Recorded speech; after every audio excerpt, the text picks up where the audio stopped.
السلام عليكم ورحمة الله تعالى وبركاته. الحمد لله نحمده ونصلي ونسلم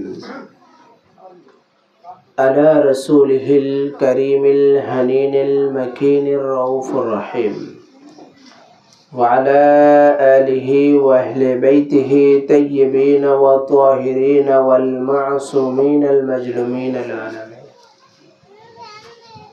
خصوصا على سيدنا الغوث الأعظم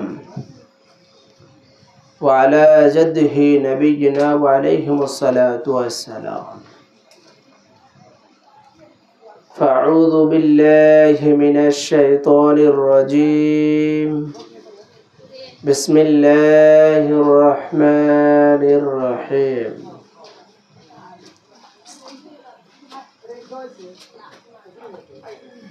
وفديناه بذبح عظيم. وقال رسول الله صلى الله تعالى عليه وسلم: حسين مني وأنا من حسين. وقال الله تبارك وتعالى في شان حبيب آمرا ومخبيرا: إن الله وملائكته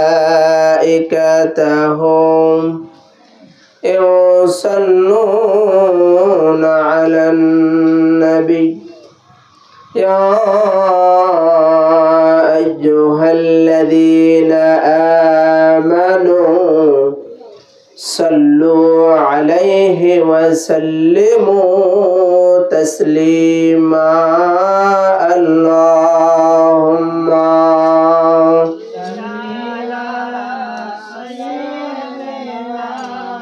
مولانا محمد وعلى رسولنا محمد. اللهم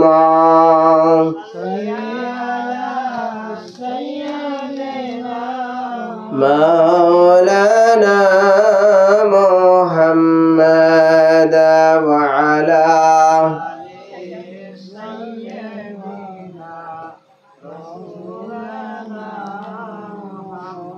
ওগো আল্লাহ দয়া করো, নসিব করো মদিনা।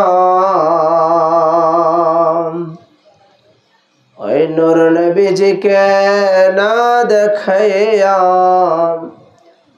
ওই কবরেতে নিও না।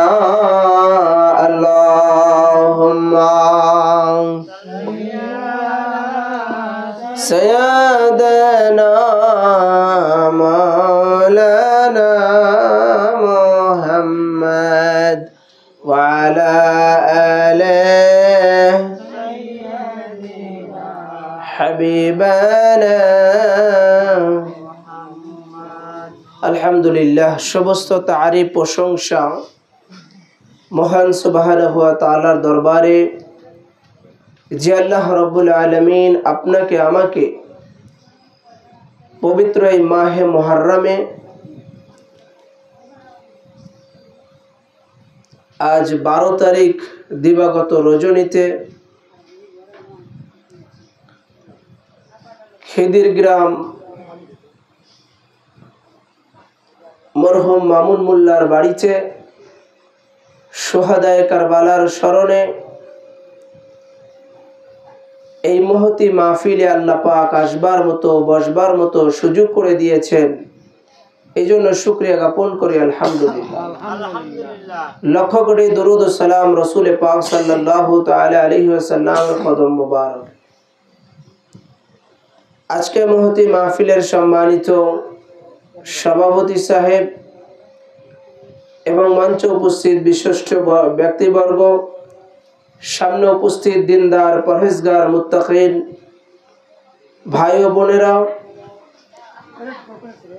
আল্লাহ রাব্বুল আলামিনের আসমান এবং জমিনের মধ্যে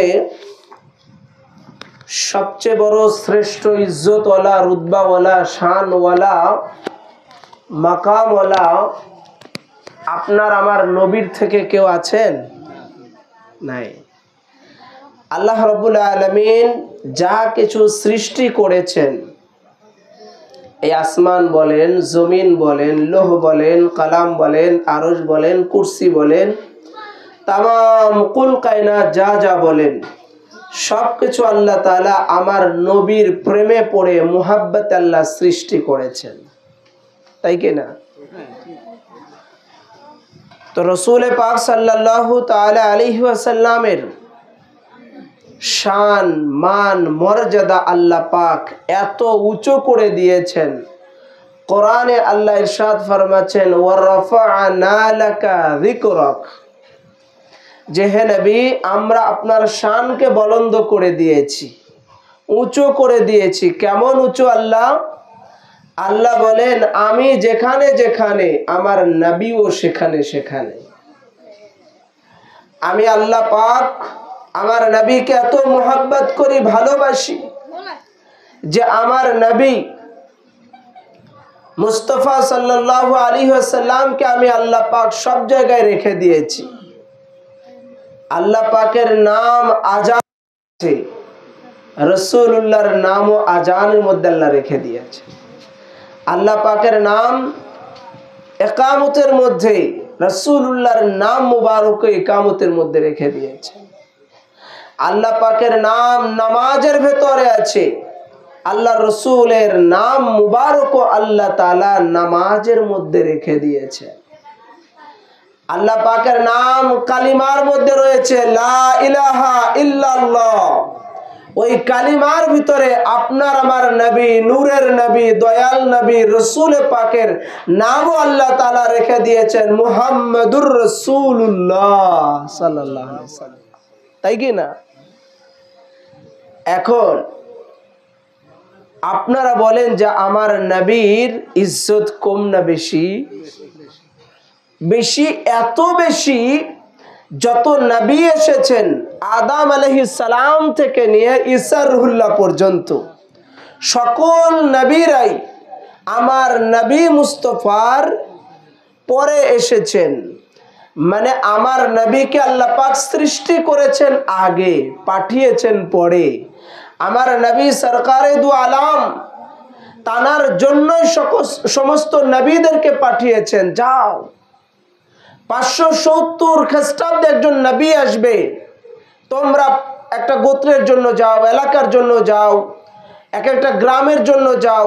আদম নবীকে পাঠালেন, শীষ নবীকে পাঠালেন, মুসা নবীকে, হারুন নবীকে, হজরত ইব্রাহিম আলাইহিস সালামকে, মুসা আলাইহিস সালামকে, হজরত ইসমাইল আলাইহিস সালামকে। এইভাবে করে প্রত্যেক নবী রাসূলদেরকে আল্লাহ পাক একটা একটা গোত্র, এলাকার জন্য পাঠিয়ে দিলেন। আর বলেন গিয়ে দাওয়াত দাও, তাবলীগ করো। কি দাওয়াত?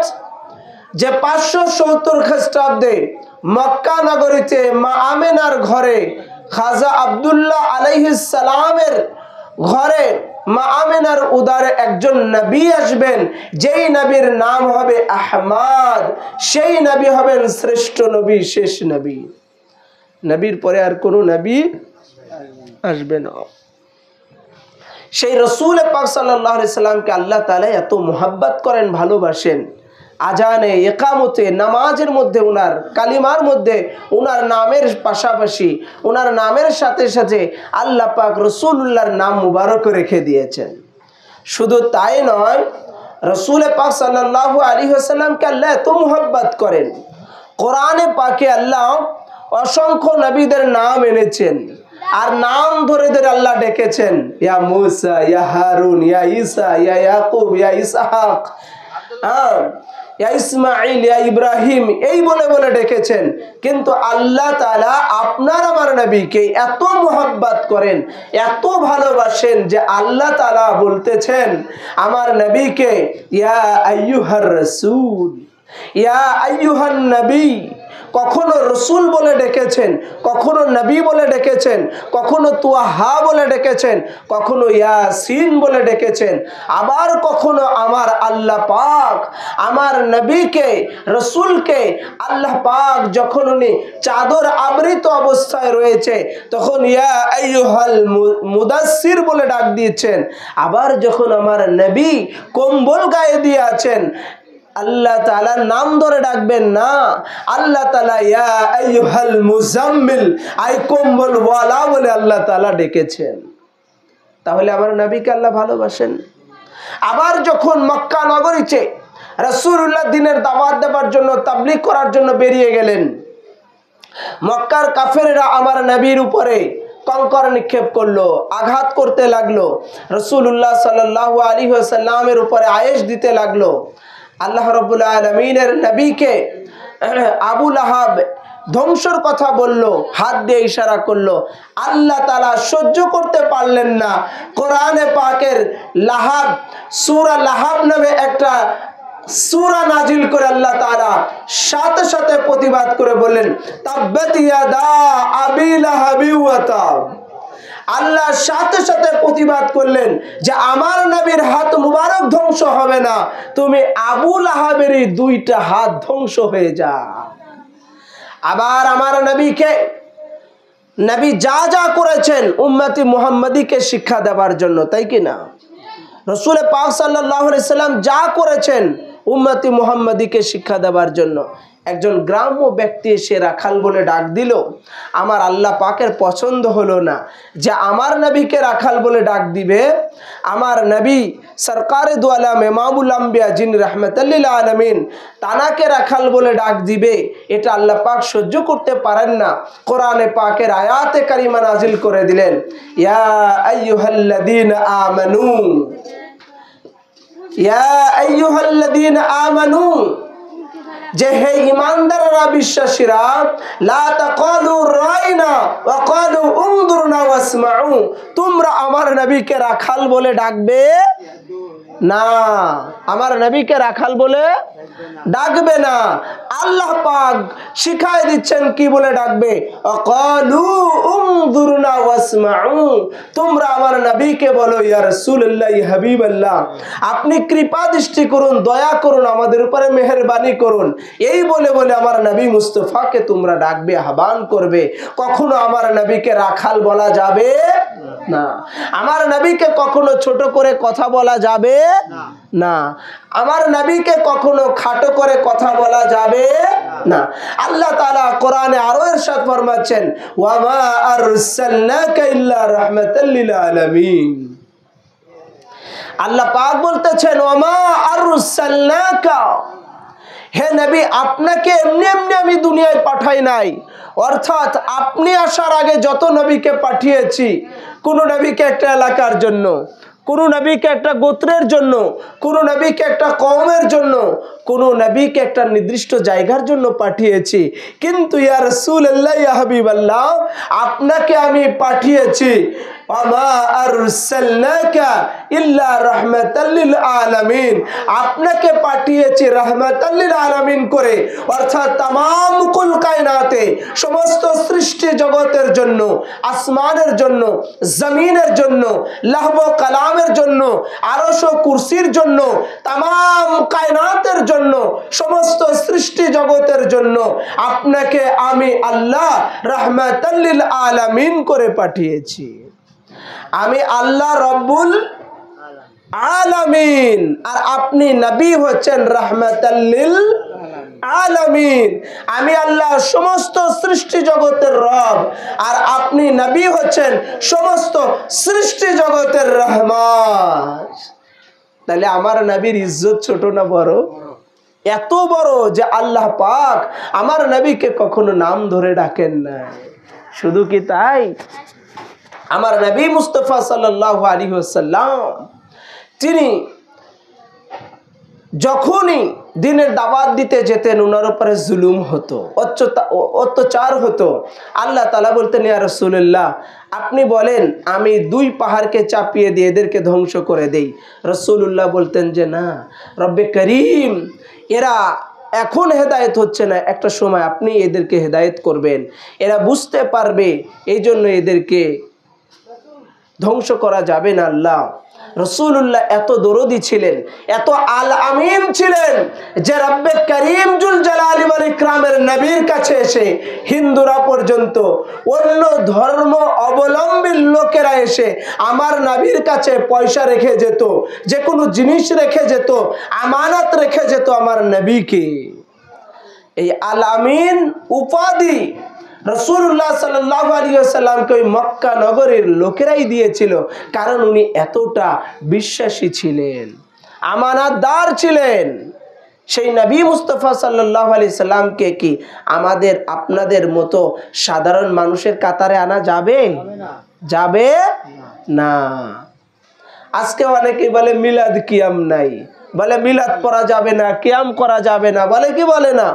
আরে নবী মুস্তাফার শান এত, ইজ্জত এত, রুতবা এত, মাকাম এত যে আল্লাহ তাআলা এনার উপরে দুরূদ শরীফ পাঠ করার দ্বারায় বান্দা বান্দির দোয়াকে আল্লাহ পাক কবুল করেন। রাসূল বলেছেন, মান সাল্লা আলাইয়া ওয়াহিদাতান, যদি কোনো ব্যক্তি আমি রাসূলের উপরে একবার দুরূদ শরীফ পাঠ করে, আল্লাহ তাআলা তার জীবন থেকে 10টি গুনাহকে মাফ করে দেন এবং তার দরজা 10টা দরজা পদোন্নতি করে দেন আল্লাহ পাক। শুধু তাই নয়, রাসূল বলেছেন যে দোয়া ততক্ষণ পর্যন্ত আরশে আজিমে আল্লাহ পাকের বারগাহতে আল্লাহর নিকটে পৌঁছায় না, যতক্ষণ না দোয়া মুনাজাতের আগে, মুনাজাতের মধ্যে নবীর উপরে, আলে নবীর উপরে, নবীর বংশধরের উপরে দুরূদ শরীফ পাঠ না করা যায়। তো রাসূলুল্লাহ সাল্লাল্লাহু আলাইহি সাল্লামের উপরে দুরূদ শরীফ পাঠ না করলে দোয়া আল্লাহর দরবারে কবুল হয় না। তাহলে যখন মুনাজাত করব, যখন দোয়া করব, দোয়া করার আগ মুহূর্তে কিংবা মুনাজাতের মধ্যে দুরূদ শরীফ পড়া যাবে কিনা? যে দুরূদ শরীফ জানেন, নামাজে যেটা পড়েন সেটা বলবেন, অথবা যে দুরূদ শরীফ আপনার মুখস্থ আছে, যদি কোনো দুরূদ শরীফই মুখস্থ না থাকে, আল্লাহুম্মা সাল্লি আলা মুহাম্মাদিন ওয়া আলা আলে মুহাম্মাদ, অন্তত এতটুকু তো বলা যাবে, কি বলেন? অথবা সাল্লাল্লাহু আলাইহি ওয়া আলা আলিহি ওয়া আহলি বাইতি ওয়া সাল্লাম, এটাও দুরূদ শরীফ। এই জন্য ভাই, নবী সাল্লাল্লাহু তাআলা আলাইহি ওয়াসাল্লামের উপরে দুরূদ শরীফ পাঠ করার দ্বারা রাসূল বলেছেন, কিয়ামতের ময়দানে ওয়াজাবাত লাহু শাফায়াতি ইয়াউমাল কিয়ামতি, যে ব্যক্তি আমার উপরে কাসরাত বেশি বেশি দুরূদ শরীফ পাঠ করে, কিয়ামতের ময়দানে আমি রাসূলের উপরে ওয়াজিব হয়ে যাবে তাকে সর্বপ্রথম, তাকে প্রথমে শাফায়াত করা। আমরা নবীর শাফায়াত পেতে চাই কি চাই না? চাই না? নবীর শাফায়াত পেতে চাইলে নবীর উপরে দুরূদ শরীফ পড়তে হবে। বৃহস্পতিবার রাত্রে, শুক্রবারে জুমার পরে, আসরের নামাজের পরে এবং যে কোনো নামাজে মুনাজাতের আগে দুরূদ শরীফ পাঠ করা। এই দুরূদ শরীফ পাঠ করার দ্বারাই কি হয় জানেন? পৃথিবীর মধ্যে, দুনিয়ার মধ্যে এমন কোনো মেডিসিন বের হয় নাই যে একটা মেডিসিনের দ্বারায়, একটা ওষুধের দ্বারায় সব রোগ ভালো হয়ে যায়। এরকম কোনো ওষুধ আছে বলেন? আপনারা একটু আওয়াজ দেন না কেন? আছে? একটা ওষুধ দিয়ে গ্যাস সেরে যাবে, জ্বর সেরে যাবে, মাথা ব্যথা সেরে যাবে, আপনার শরীরের সমস্ত অসুখ ভালো হয়ে যাবে, এরকম ওষুধ দুনিয়াতে নাই, বের হয় নাই। কিন্তু রাসূল বলেছেন যে যদি কোনো ব্যক্তি আমার উপরে দুরূদ শরীফ পাঠ করে, দুরূদ শরীফ পাঠ করার দ্বারায় তার যত প্রকার সমস্যা আছে সকল প্রকার সমস্যা দূর হয়ে যায়। অভাবে থাকলে অভাব দূর হয়ে যায়, বিপদগ্রস্ত থাকলে বিপদ দূর হয়ে যায়, এরকম ভাবে যদি অসুস্থ থাকে শেফা হয়ে যায়, ঋণগ্রস্ত থাকলে ঋণ পরিশোধ হয়ে যায়, যদি কোনো রকম অভাবগ্রস্ত থাকে অভাব দূর হয়ে যায়। 100 প্রকারের মুসিবত আল্লাহ পাক নবীর উপরে দুরূদ পড়ার দ্বারা দূর করে দেন। সুবহানাল্লাহ। নবীর উপরে দুরূদ কিভাবে পড়ব? নবী মুস্তাফা সাল্লাল্লাহু আলাইহি সাল্লামকে সাহাবারা জিজ্ঞাসা করলেন, ইয়া রাসূলুল্লাহ, ইয়া হাবিবাল্লাহ, আমরা দুরূদ শরীফ কিভাবে পাঠ করব? নবী বললেন, তোমরা লেজ কাটা দুরূদ শরীফ পড়বে না। সাহাবারা বললেন, ইয়া রাসূলুল্লাহ, ইয়া হাবিবাল্লাহ, লেজ কাটা দুরূদ শরীফ আবার কি? একটু আগে আসেন, সেটা আবার কি?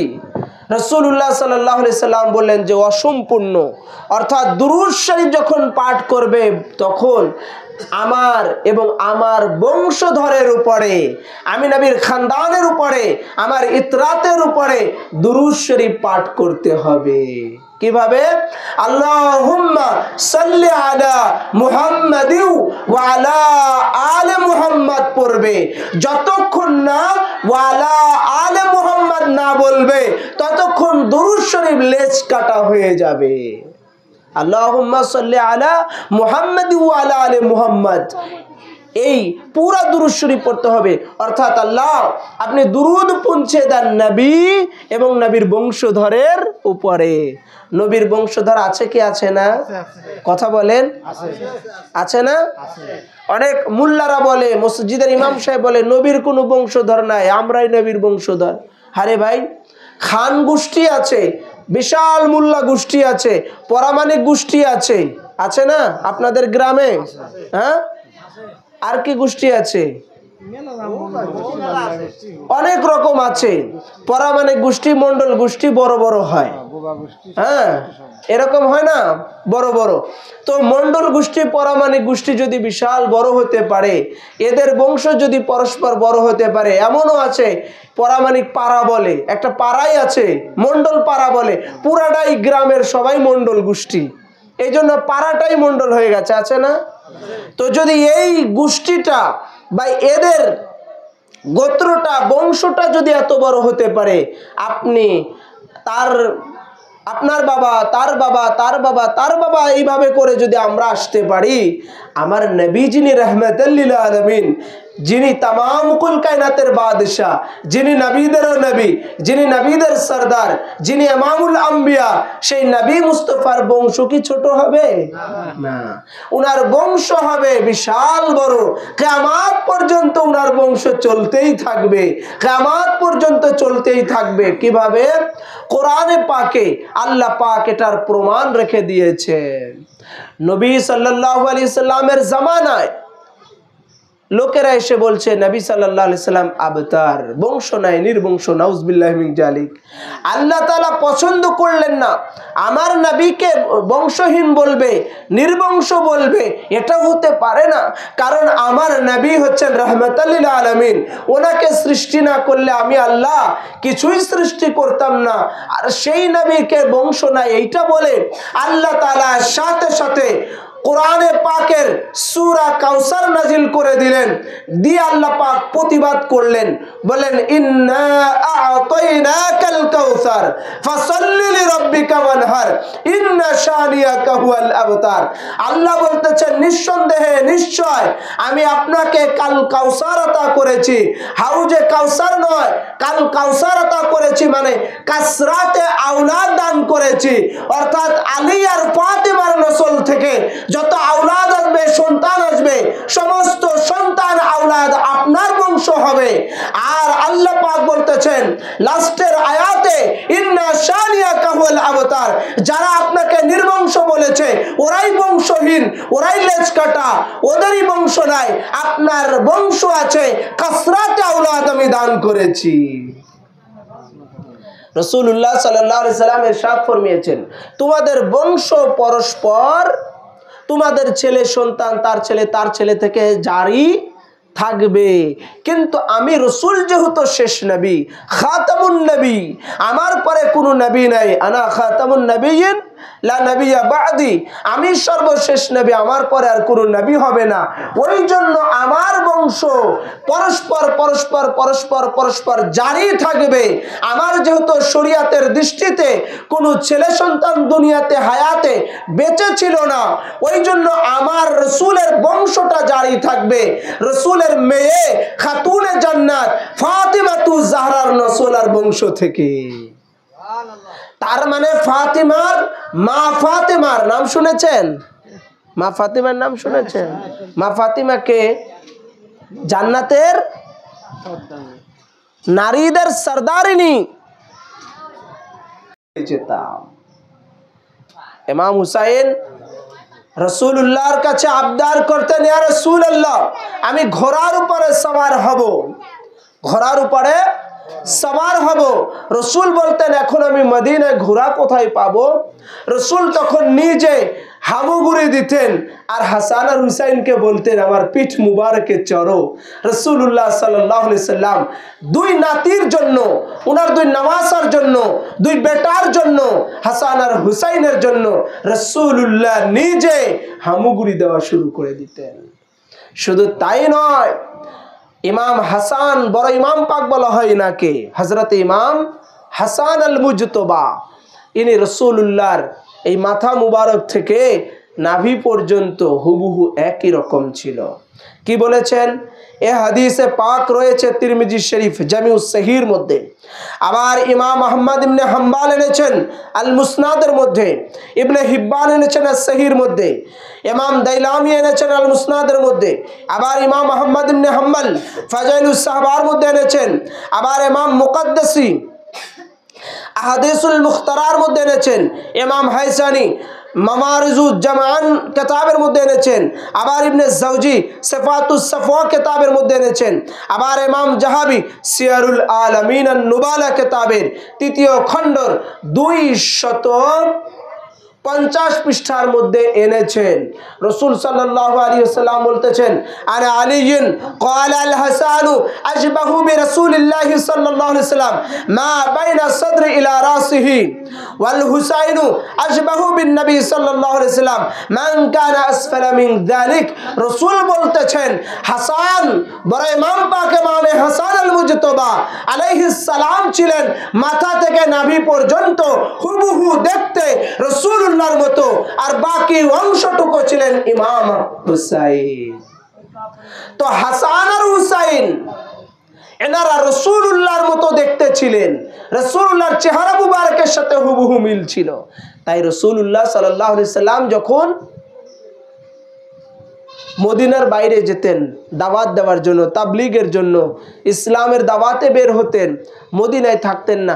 সাহাবীরা বেচাইন হয়ে যেতেন আমার নূর নবীকে দেখার জন্য, সাহাবীরা বেচাইন হয়ে যেতেন আমার নবীকে দেখার জন্য। কেননা সাহাবা একরাম যখন ক্ষুধার্ত থাকতো, আমার নবীর চেহারা মুবারক দেখে তারা ক্ষুধার্ত নিবারণ করতেন। যখন সাহাবারা তৃষ্ণার্ত থাকতো, ঘরে খাবার থাকতো না, পানি থাকতো না, আমার নবীর দরবারে চলে আসতেন, ওই নূরানি চেহারা মুবারক দেখতেন, নূরানি আর পানি জিসমানি মুখমণ্ডল দেখতেন। আমার নবীর নূরানি চেহারা দেখে সাহাবা একরামরা তৃষ্ণার্ত মিটাতেন। আবার যখন সাহাবা একরাম নবী দেখার স্বাদ জাগতো, নবী মদিনায় থাকতেন না, তারা মা ফাতিমার ঘরে চলে আসতেন। এসে বাহিরের থেকে ইমাম হাসান আর ইমাম বলেন না ইমাম হুসাইনকে দুজনকে ডাকতেন। এক পাশে ইমাম হাসানকে আর এক পাশে ইমাম হুসাইনকে, দুইজনকে পাশাপাশি দাঁড় করাতেন। দাঁড় করানোর পরে সাহাবা একরাম এই দুইজনকে একসাথে দেখতেন, জিয়ারত করতেন, সাক্ষাৎ করতেন, চেহারা মুবারক দেখতেন। সাহাবারা রওয়ায়াত করেছেন যে আমরা এই হাসান আর হুসাইনকে এক জায়গায় যখন দেখতাম, আমাদের নবী দেখার স্বাদ মিটে যেত। কারণ নবীর সাথে সাদৃশ্য ছিল এনাদের দুজনের, নবী দেখার স্বাদ আমাদের মিটে যেত এই হাসান আর হুসাইনকে দেখে।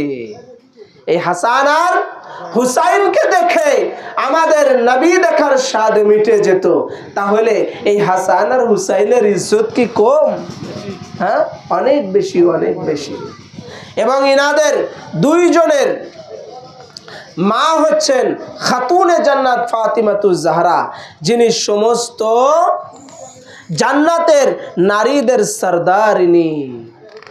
সেই ইমাম হাসান আর হুসাইন এনারা দুজনকেই শহীদ বলা হয়। কি বলা হয়? এনাদের দুজনকে শহীদ বলা হয়। কেন শহীদ বলা হয়? এনারা ইসলামের জন্য, নানার দিন বাঁচানোর জন্য, ধর্ম বাঁচানোর জন্য আল্লাহ রাব্বুল আলামিনের রাহে কোরবান হয়েছেন, শহীদ হয়েছেন, শাহাদাত বরণ করেছেন।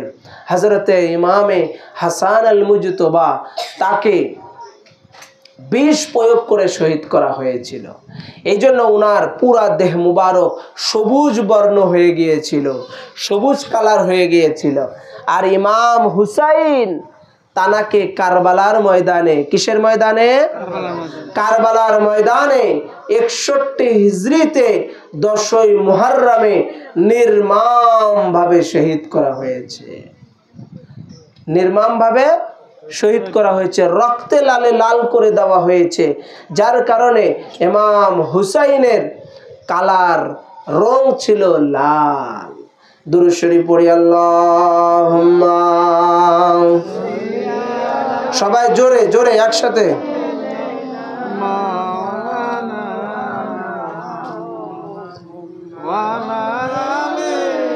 سيدنا رسولنا محمد اللهم صل على سيدنا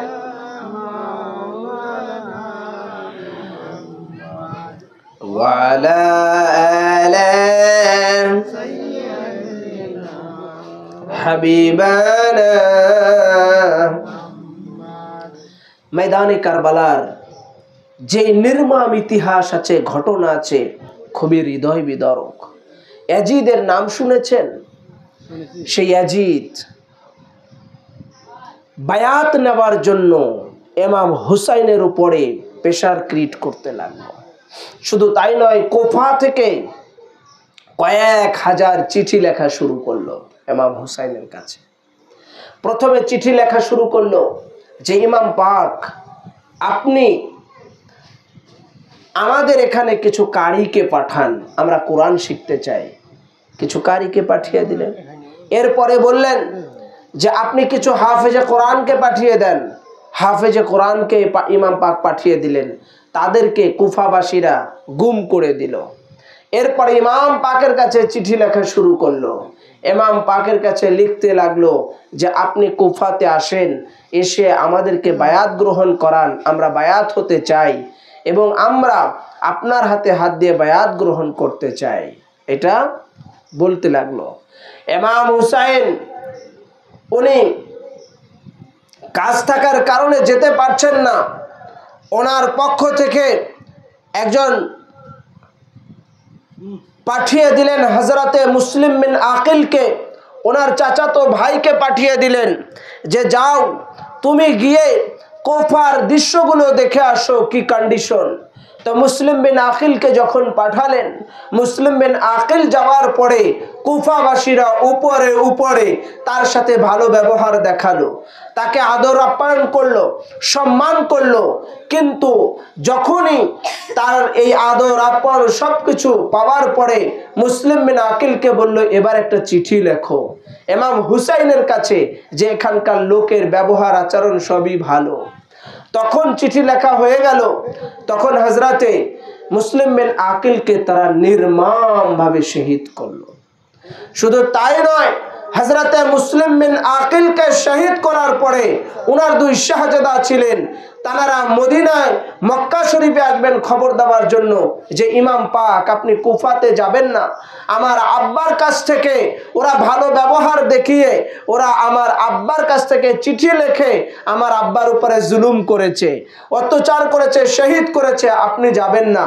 কিন্তু হযরতে মুসলিম বিন আকিলের দুই শাহজাদাকেও সন্তানকেও তারা নির্মমভাবে শহীদ করেছে। এদিকে ইমাম হুসাইনের কাছে চিঠি আসা শুরু করলো। কুফা থেকে আলাদা আলাদা নামে চিঠি লেখা শুরু করলো। এরপরে মক্কা শরীফে ইমাম হুসাইন এসেছেন, সেখানে হজ করতেছিলেন। তারা ইয়াজিদের লোকেরা বলল যে আপনি যদি এই জায়গা থেকে কুফাতে রওনা না হন, এই জায়গায় আমরা রক্তপাত ঘটাবো। ইমাম হুসাইন দেখলেন আল্লাহর পবিত্র ঘর খানায়ে কাবা বাইতুল্লাহ শরীফ রক্তাক্ত হবে না। ইমাম হুসাইন নিজে হজের ইহরাম বাঁধা ছিল, ইহরাম পরিধান করে হজ, বড় হজ না করে উমরা সম্পূর্ণ করে উনি এবার কুফার দিকে রওনা হলেন। নিজের হজকে বন্ধ করে দিলেন, কিয়ামত পর্যন্ত নানা রাসূলুল্লাহ সাল্লাল্লাহু আলাইহি সাল্লামের হজ যেন কিয়ামত পর্যন্ত জারি থাকে, উম্মতি মুহাম্মাদি করতে পারে, এই জন্য ইমাম হুসাইন নিজের হজকে বন্ধ করে দিয়ে রওনা হয়ে গেলেন।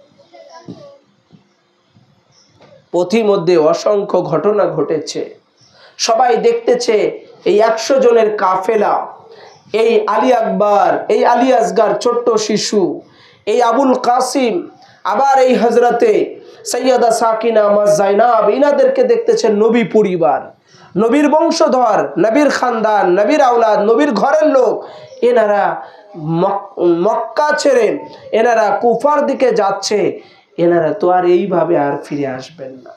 এই আফসোস নিয়ে, দুঃখ নিয়ে তানাদের কাফেলা দেখতেছেন, আর উনাদের কাফেলা আস্তে আস্তে আস্তে আস্তে রওনা হচ্ছে। ইমাম পাক 2রা মুহররমে কারবালাতে এসে পৌঁছালেন। কারবালাতে আসার পরে উনাদের পথের মধ্যেই শত্রুরা ঘেরাও করে ফেললো। কারবালার কি নির্মম ঘটনা ঘটেছিল। কারবালাতে লস্করে আজিদরা ছিল 22,000-এর উপরে সৈন্য ছিল, আর ইমাম হুসাইনের দিকে মাত্র 72 জন শহীদ হয়েছেন। কতজন? মাত্র 72 জন শহীদ হয়েছেন। এই মাত্র 72 জন শহীদ হয়েছেন, আর অন্যদিকে 22,000 লস্কর। কিন্তু এই 22,000 লোকের মধ্যে একজনও কিন্তু হিন্দুর ছেলে ছিল না, বৌদ্ধর ছেলে ছিল না, সব মুসলমান ছিল। মুসলমান হবার পরেও ইমাম হুসাইনের বিরুদ্ধে তরবারি ধরেছে। বলেন তো, যিনি ইসলামের জন্য জীবন দিচ্ছেন, যিনি নবীর দিন বাঁচানোর জন্য জীবন দিচ্ছেন, যিনি ময়দানে কারবালাতে নিজের ছোট্ট 6 মাসের শিশু আলী আসগারকে জবেহ করে দিচ্ছেন, কোরবানি করে দিচ্ছেন, সেই ইসমাইল আলাইহিস সালামকে কোরবানি করার সময় ওনার আব্বা চোখের উপরে 7টা পটি বেঁধে নিয়েছিলেন, আর ইমাম হুসাইন কারবালাতে নিজের চোখের সামনে ওনার বেটা আলী আসগারকে শহীদ করা হচ্ছে। এত বড় কুরবানি দিয়ে যিনি নিজের নানার দিনকে প্রতিষ্ঠিত করতে কারবালায় এসেছেন, সেই ইমাম হুসাইন কি সাধারণ কেউ? কারবালাতে যখন এসে গেলেন, দেখলেন সেখানকার কুফাবাসীর যেসব চিঠি দেওয়া ছিল, তাদের চিঠি আর কাজে কর্মে কোনো মিল নাই। ইমাম হুসাইন আলাইহিস সালাম তিনি দেখলেন যে কুফাবাসীরা সৈন্য পাঠাচ্ছে, দলে দলে আসতেছে আমাদের উপরে হামলা করার জন্য। এদিকে ওনারা 6 মাসের ওনাদের সফর ছিল, খাবার শেষ হয়ে যাচ্ছে, এরকম ভাবে আপনার পানি শেষ হয়ে যাচ্ছে, ওনাদের বাচ্চারা তৃষ্ণার্ত ক্ষুধার্ত অবস্থায় সময় পার করতেছেন। এদিকে যাইতে যাইতে যাইতে যাইতে ওনারা কারবালার জমিন খরিদ করে নিলেন। এর উপরে শত্রুরা আসতে লাগলো। এর উপরে ওনারা 7ই মুহররম যখন চলে আসলো, তখন ওনাদের উপরে নির্মম ভাবে পানি বন্ধ করে দেওয়া হলো। 7ই মুহররম থেকে 10ই মুহররম পর্যন্ত এই 3 দিন ওনাদের তাবুতে ইমাম হুসাইন তাবুটা নিয়েছিলেন, খেমাটা নিয়েছিলেন। সেই তাবুর মধ্যে 1 চিমটি পরিমাণ পানি ছিল না। এই ক্ষুধার্ত অবস্থায়, তৃষ্ণার্ত অবস্থায় ওনার ছোট্ট আলী আসগারকে নিয়ে, ওনার জোয়ান ছেলে 18 বছরের আলী আকবরকে নিয়ে, হযরতে আবুল কাসিম ভাতিজা, ওনাদেরকে নিয়ে কারবালায় শহীদ হচ্ছেন। কেন ভাই? ওনাদেরকে জমি জাটা নিয়ে কোনো স্বার্থ ছিল না, নাউজুবিল্লাহি মিন যালিক। নিজেদের কোনো স্বার্থ ছিল না। ইয়াজিদ চেয়েছিল ইমাম হুসাইন আমার হাতে বায়াত হোক, আর ইমাম হুসাইন চেয়েছেন আমি বাতিলের কাছে মাথা নত করব না, বায়াত হব না। ইয়াজিদের মতো লোকের কাছে, আমি লম্পটের কাছে বায়াত হব না। প্রয়োজনে আমি ইমাম হুসাইন কোরবানি হয়ে যাব, জান কোরবানি করে দিব। আমার জান, আমার মাল, আমার আওলাদ, আমার সম্পদ, আমার সবকিছু কোরবানি করে দেওয়ার পরে তবুও আমি আল্লাহর দ্বীন প্রতিষ্ঠিত করব। তাই ইমাম হুসাইন জিন্দাবাদ হয়েছেন, ইমাম হুসাইন জিন্দাবাদ হয়েছেন, আর ইয়াজিদ হয়েছে মুর্দাবাদ। ইমাম হুসাইন জিন্দাবাদ হয়েছেন। এই জন্য ভাই ওইদিকে 22,000 সৈন্য ছিল, আর ইমাম হুসাইনের দিকে মাত্র 72 জন। এনাদের মুহাব্বত ছিল। আর সেই মুহাব্বতই আল্লাহ তাআলা কোরআনে পাকে চেয়ে নিয়েছেন। সূরা আশ-শূরা 23 নম্বর আয়াত আল্লাহ ইরশাদ ফরমাচ্ছেন, কুল লা আসআলুকুম আলাইহি আজরান ইল্লাল মাওয়াদ্দাতা ফিল কুরবা। আল্লাহ পাক বলতেছেন, কুল, হে নবী আপনি বলে দিন, লা আসআলুকুম, তোমাদের নিকটে কোনো কিছুই চাবার নাই, ইল্লাল মাওয়াদ্দাতা ফিল কুরবা, শুধুমাত্র আমার নবীর করাবাতদার যারা, আমার নবীর খানদান যারা, নবীর বংশধর যারা, নবীর আল আওলাদ যারা, নবীর পরিবার যারা, নবী পাকের বংশধর যারা, আলী, ফাতেমা, হাসান আর হুসাইন, এইভাবে করে কিয়ামত পর্যন্ত যারা আসবে, ইনাদের মাওয়াদ্দাত ছাড়া কোনো কিছু চাই না। ইনাদের মাওয়াদ্দাত চাই। মাওয়াদ্দাত কাকে বলে? সমস্ত ভালোবাসা যাদের কদমে কুরবান করে দেওয়া হয়, উৎসর্গ করে দেওয়া হয়, সেটাকে বলে মাওয়াদ্দাত।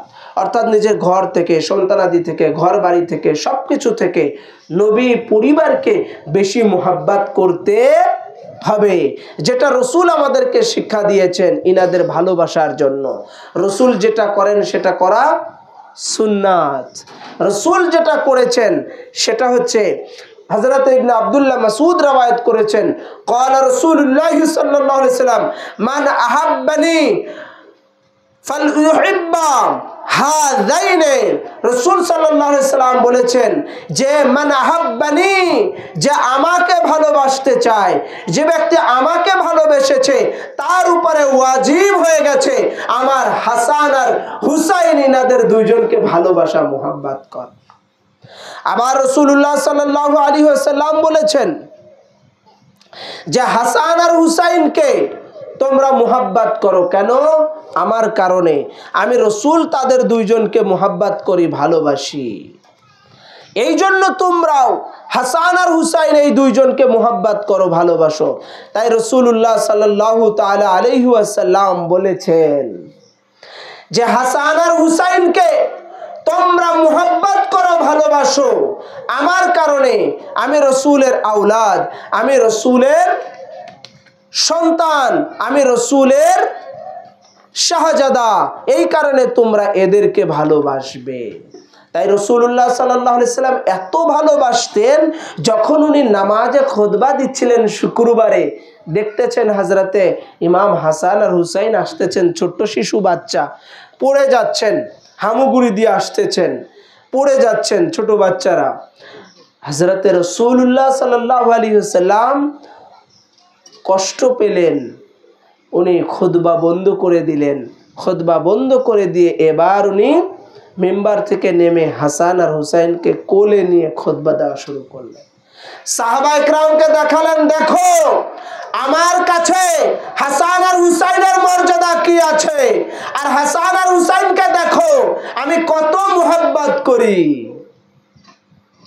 সেই হাসান আর হুসাইনি রসুল নামাজের মধ্যে আছেন, নামাজের সেজদায় চলে গেছেন, ওনারা দুজন চলে এসেছেন, পিঠ মুবারকে খেলা করতেছেন।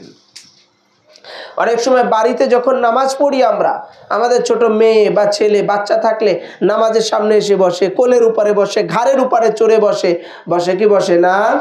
হ্যাঁ, তো রাসূল নামাজের মধ্যে সাজদার ভিতরে আর সে জায়গায় ইমামে হাসান আর ইমামে হুসাইন পিঠ মুবারকের উপরে চড়ে বসেছেন। আল্লাহ সাথে সাথে জিবরাইলকে পাঠিয়ে দিলেন, যাও আমার নবীকে বলো যে হাসান আর হুসাইন যতক্ষণ না ইচ্ছা করে এই পিঠ থেকে না নামবে ততক্ষণ পর্যন্ত যেন আমার রসুল সাজদা থেকে মাথা না তুলে। কারণ হাসান আর হুসাইন যদি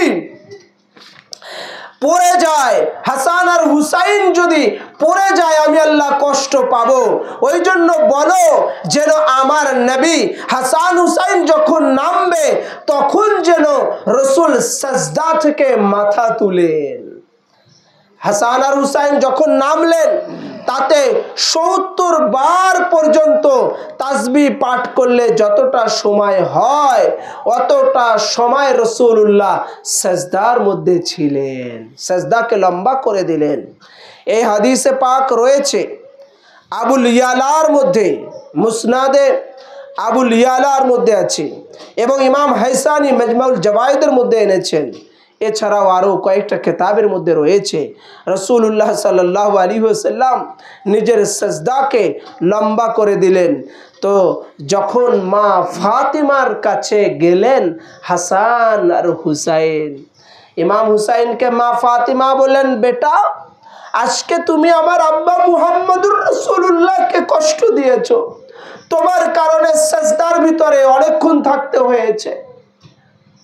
ইমাম হুসাইন বলেন, মা আমার জন্য আমার নানা কষ্ট পেয়েছে, তো নানার দিন বাঁচানোর জন্য, ধর্ম বাঁচানোর জন্য, ইসলাম প্রতিষ্ঠিত করার জন্য আমি ইমাম হুসাইন কারবালার ময়দানে 61 হিজরিতে 10ই মুহররমে আমি ইমাম হুসাইন ওই 70 বার তাসবির বদলতে 72টা জান কুরবান করে দেব আল্লাহর রাহে। সুবহানাল্লাহ। হযরতে ইমামে হাসান আর হুসাইনকে রাসূলুল্লাহ সাল্লাল্লাহু আলাইহি ওয়াসাল্লাম এত মোহাব্বত করতেন, এত ভালোবাসতেন যে রাসূলুল্লাহ সাল্লাল্লাহু আলাইহি ওয়াসাল্লাম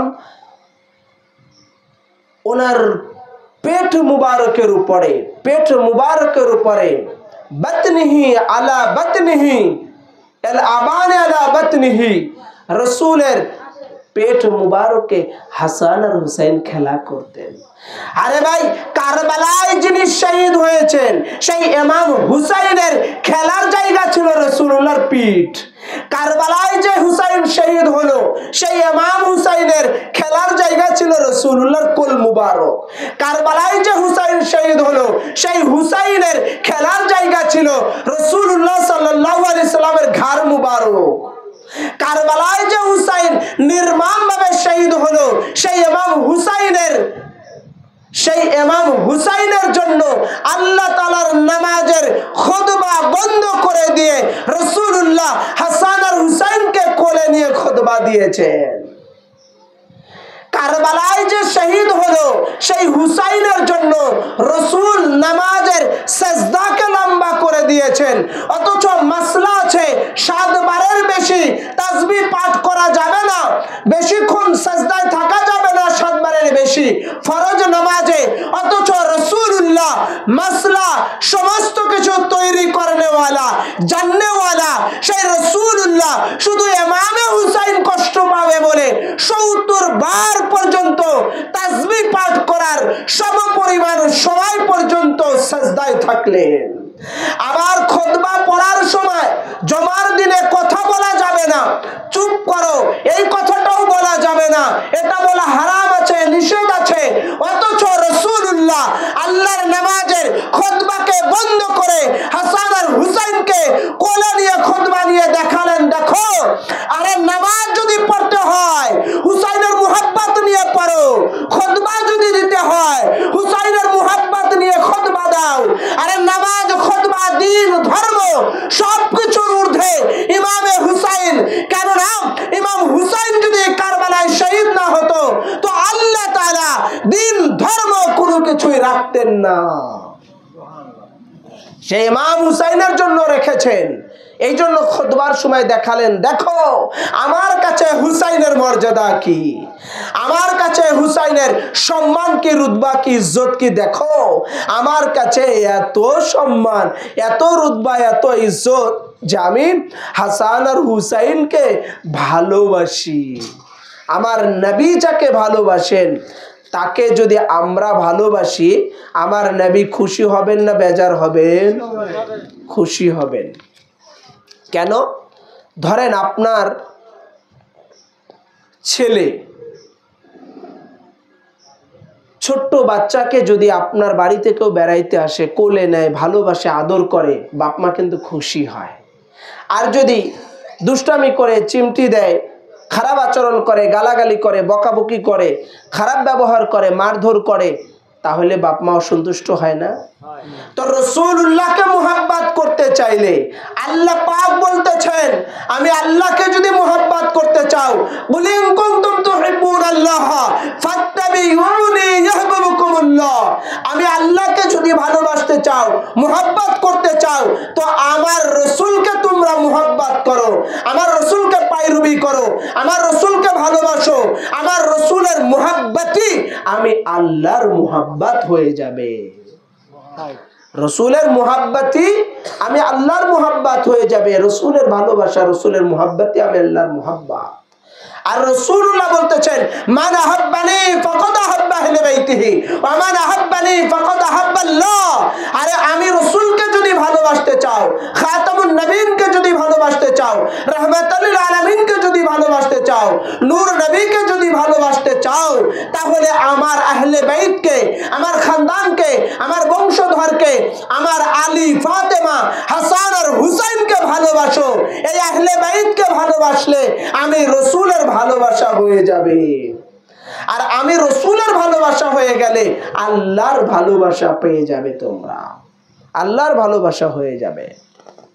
এই জন্য রাসূল বলেছেন, আমার আহলে বাইতকে ভালোবাসো। আহলে বাইত কারা? নবীর ঘরের লোক, পরিবারের লোক, নবীর বংশধর, নবীর খানদান, নবীর ইতরাত, নবীর আহলে বাইত, পরিবার পরিজন। হযরতে আলী, মা ফাতেমা, হাসান, হুসাইন, ইমাম জয়নুল আবেদিন। কারবালায় যে ছোট্ট শিশু আলী আসগার শহীদ হলেন, উনিও নবীর পরিবার ছিলেন। আবুল কাসিম আলাইহিস সালাম, আলী আকবর আলাইহিস সালাম, ইমাম হাসান মুসাল্লা, ইমাম হাসান আসকারি, ইমাম তাকি, ইমাম নাকি, ইমাম জাফর সাদিক আলাইহিস সালাম, এইভাবে করে কিয়ামত পর্যন্ত যারা এসেছেন, হুজুর গৌসে পাক, এনারা সব আলে মুহাম্মদ, আওলাদ রাসূল। এনাদের মুহাব্বত আল্লাহ পাক চেয়েছেন।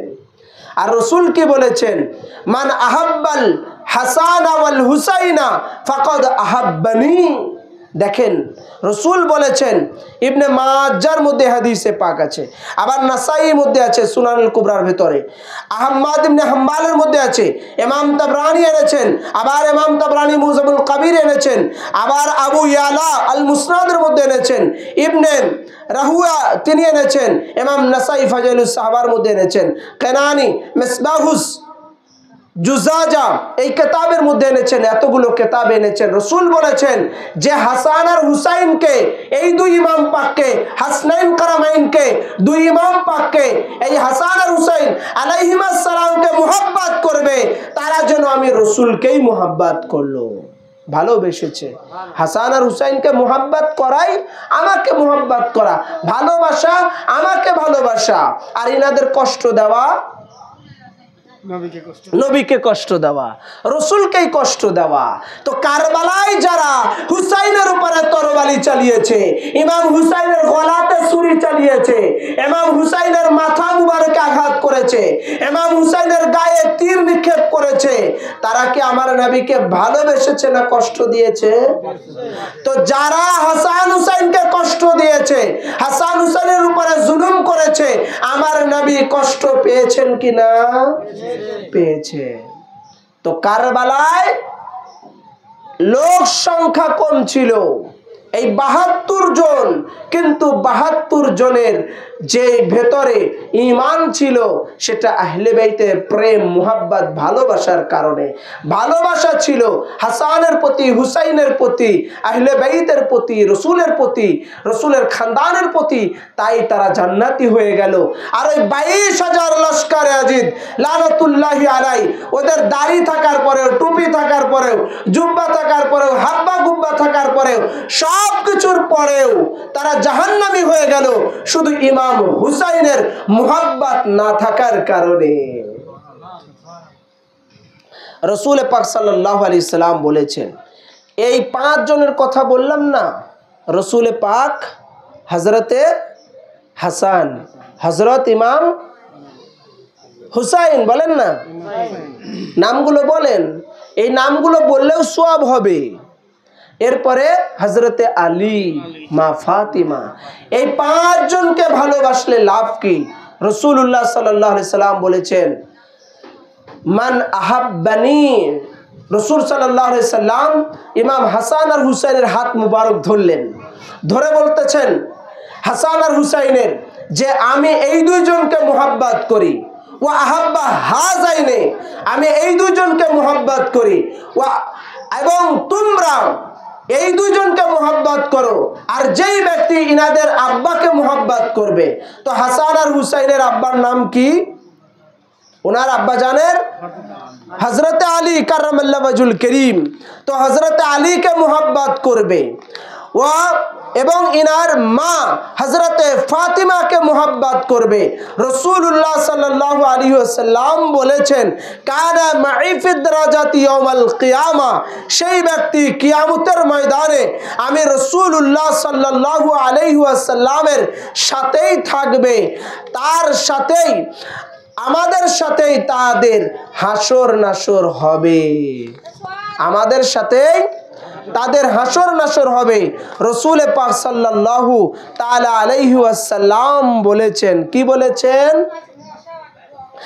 আখাযা বিয়াদি হাসানান ওয়া হুসাইনান ফাকালা মান আহাব্বানি, যে আমাকে মুহাব্বত করে, ওয়া আহাব্বা হাযাইনে, আর আমার এই দুই পুত্র হাসান আর হুসাইনকে মুহাব্বত করে, ওয়া আবনাহুমা ওয়া উম্মাহুমা, এবং ইনাদের মা ফাতিমাকে মুহাব্বত করে, এবং ইনার আব্বা ওয়া আবাহুমা, ইনার আব্বা হযরতে মাওলা আলীকে মুহাব্বত করে, কানা মাই ফি দারাজাতি ইয়াউমাল কিয়ামা, কিয়ামতের ময়দানে আল্লাহ রাব্বুল আলামিন আমি রাসূলের সাথে আমার সাথে তাদের হাসর নাসর হবে। তো যারা পাক পঞ্জতুল পাককে মুহাব্বত করবে, মাওলা আলীকে মুহাব্বত করবে, হাসান আর হুসাইনকে মুহাব্বত করবে, এই রাসূলের পাক পঞ্জতুল পাককে মুহাব্বত করবে, আহলে বাইত রাসূলকে মুহাব্বত করবে, খানদানে মুস্তাফাকে মুহাব্বত করবে, রাসূল পাকের পরিবারদেরকে মুহাব্বত করবে, রাসূলের ইতরাত আহলে বাইতকে মুহাব্বত করবে, কিয়ামতের ময়দানে রাসূল যেখানে থাকবেন সে জায়গাতে এই আহলে বাইতের মুহাব্বতকারীরা, কারবালার মাননেওয়ালারা, পাক পঞ্জতুল পাকের মাননেওয়ালারা, শুহাদায়ে কারবালা মাননেওয়ালারা, হাসান হুসাইন করনেওয়ালারা, এই আলী ফাতিমার ডাকনেওয়ালারা রাসূলের সাথে, তারা রাসূলের জায়গাতে রাসূলের সাথে তারা জান্নাতে প্রবেশ করবে। এই জন্য ভাই আমাদের উচিত এই রাসূলের খানদান আর ইতরাতকে চেনা, জানা, মুহাব্বত করা। এনাদের মুহাব্বতের নামই হচ্ছে ঈমান, এনাদের ভালোবাসার নামই হচ্ছে ঈমান। এনারা হচ্ছেন তামাম কুল কায়নাতের সৃষ্টির ওসিলা। এনারা যদি না আসতেন দুনিয়া, কুল কায়নাতের কোনো কিছুই সৃষ্টি হতো না। যা হয়েছে সব ইনাদের সাদগায় হয়েছে, ইনাদের ওসিলায় হয়েছে। রব্বে করিম জুল জালালি ওয়াল ইকরাম এই যে শুহাদায়ে কারবালার মাহফিল এনাদের শানে হচ্ছে, আজকে যে মরহুম মামুন ভাইয়ের, মামুন মোল্লার বাড়িতে যেই কারবালার শানে ওয়াজ মাহফিল হচ্ছে, বলেন তো এইটা আমাদের প্রত্যেক বছরে দরকার কি দরকার না? কেন বলেন তো? আজ থেকে 10-20 বছর আগে আপনাদের গ্রামে বাচ্চারা, ছোট ছোট বাচ্চারা ওই আপনার কি বলে কাঠ দিয়ে, পাতলা কাঠ দিয়ে বাইয়ে দিয়ে আপনার তরবালি বানাইতো বা ধনুক বানাইতো, তীর বানাইতো, বানিয়ে বানিয়ে পুরো এলাকায় গজল গাইতো। আকাশ কান্দে, বাতাস কান্দে, পাথর গলে যায়, এরকম করে গজল গেতো না? গেয়ে গেয়ে মুহররমের মধ্যে 10 দিন গজল গেয়ে গেয়ে চাউল তুলতো, তুলে সেটা এক জায়গায় একটা বাড়িতে রেখে সিন্নি তবারক করে সব বাড়ির এলাকার লোকজন সবাই মিলে খেত। দেখেন সেইটা ছিল সত্য ধর্ম, সত্য ইসলাম। আজ আমরা এই 30 বছর 20 বছর পরে এসে মুল্লাদের খপ্পরে পড়ে আমাদের ঈমান হারিয়েছি। এরা বলতেছে মিলাদ নাই, কিয়াম নাই, মুনাজাত করা যাবে না, হাত তুলে দোয়া করা যাবে না, শবে বরাত নাই, শবে কদর নাই, শবে মেরাজ নাই, ওলি আল্লাহদের দরবারে যাওয়া যাবে না, ওলি আল্লাহদের উরুস শরীফে যাওয়া যাবে না, 11 শরীফ উরুস শরীফ করা যাবে না। এরকম বলতে বলতে ইসলামটা কাটতে কাটতে পুরো ইসলামের 12টা বাজিয়ে ফেলেছে। আমাদের সমাজ থেকে কারবালার এই যে গজল, কারবালার যে শান ছিল, এই হৃদয় বিদারক ঘটনা প্রতি বছর মনে করে দিত এই বাচ্চারাই, সেগুলো আমাদের সমাজ থেকে বেদাত বলে এগুলো উঠিয়ে দিয়েছে। জানাজার পরে মুনাজাত করে না, নামাজের পরে মুনাজাত করে না, শবে বরাত করে না, শবে মেরাজ করে না, এরকম সব বাদ দিতে দিতে ইসলামের 12টা বাজিয়ে দিয়েছে। এই জন্য সত্যকার ইসলাম যদি পেতে চান, সত্যকার ধর্ম যদি শিখতে চান, ওলি আল্লাহদের দরবারে যেতে হবে। আল্লাহর ওলিদের খানকায় যেতে হবে, আল্লাহর ওলিদের সাথে তাল্লুক ও নিসবত রাখতে হবে। তাল্লুক আর নিসবত রাখার কারণে, মুহাব্বত রাখার কারণে, ভালোবাসা থাকার কারণে হতে পারে আপনার আমার নাজাতের ওসিলা। রব্বে করিম জুল জালালি ওয়াল ইকরাম আল্লাহ সুবহানাহু ওয়া তাআলা যেন আমাদেরকে, আপনাদেরকে সবাইকে আহলে বাইত পাক পঞ্জাতুল পাক নবী বংশ এনাদের মুহাব্বত নিয়ে, ভালোবাসা নিয়ে যাবার তৌফিক ও সুযোগ আতা করুক। আর আমরা যেই দরবার, যেই খানদান থেকে এসেছি, এটা সেই ইমাম হাসান হুসাইনের আওলাদ পাক, রসুল করিমের 36তম বংশধর, আর ইমামে হজরতে শের খুদা হেদারে করার মৌলা আলী মুশকিল কুশা আলী কারামাল্লাহ ওয়াজহুল করিমের 35তম বংশধর, ইমামে হাসান আল মুজতবার 34তম বংশধর, সঈদুল সুহাদা শহীদে কারবালা যিনি নির্মমভাবে শহীদ হয়েছেন, ওনার এরকম ভাবে 33তম বংশধর, মেদিনীপুর দরবার শরীফের বর্তমান সাজ্জাদ নাশিন হুজুর পাক কাবা কিবলা সৈয়দি ওয়া সনাদি হযরত সৈয়দ শাহ ইয়াসুব আলী আল কাদরি আল বাগদাদি আল হাসানি আল হুসাইনি, ইনি হচ্ছেন রসুল পাকের বংশধর, আছেন খানদান আছেন। আমরা সেই দরবারের গোলাম, মুহিব্বিন, মুতাকাদ।